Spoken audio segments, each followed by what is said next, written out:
તો ભોજનમાંથી જીવાત નીકળવાના કિસ્સાઓ વધી રહ્યા છે, ત્યારે તૈયાર ખાદ્ય ચીજ વસ્તુઓમાં મળી આવતા જીવજંતુઓ માટે તકેદારી રાખવા બાબતે ફૂડ સેફટી, ખોરાક અને ઔષધ નિયમન તંત્ર દ્વારા ટકોર કરવામાં આવી છે। સાથે જ ગ્રાહક હવે આ બાબતે કોર્પોરેશન કે જિલ્લાની ફૂડ વિભાગની ઓફિસે ફરિયાદ કરી શકશે, જે માટે રાજ્ય કક્ષાએ કાર્યરત ફૂડ સેફટી હેલ્પ ડેસ્કનો ટોલ ફ્રી નંબર 1800-233-550014435 જાહેર કર્યો છે। આ ઉપરાંત મોબાઈલ નંબર 9099013116 અને 9099012166 અથવા ઈમેલ આઈડી helpdesk.fdca@gmail.com પર પણ ફરિયાદ નોંધાવી શકાશે।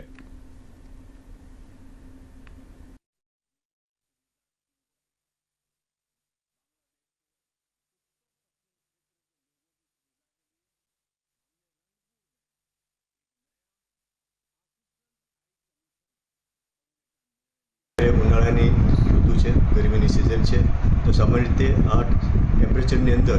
જીવજંતુનો પ્રયોગ વધતો હોય છે અને ખાસ કરીને જ્યારે હોટલ, રેસ્ટોરન્ટ, ધાબાવાળા હોય કે જે કોઈ કેન્ટીન હોય, મેસ હોય કે જ્યાં વધારે વ્યક્તિઓ જમતા હોય એવી જગ્યાના રસોડાની અંદર જે ફૂડ સેફ્ટી અને સ્ટાન્ડર્ડ એક્ટ છે એની નીચેના ફૂડ સેફ્ટી અને સ્ટાન્ડર્ડ રેગ્યુલેશન છે, તો એ રેગ્યુલેશનની જોગવાઈ 4 મુજબ દરેક હોટલ, રેસ્ટોરન્ટના માલિકે એનું પાલન કરવાનું છે। એમાં હાઇજીન અને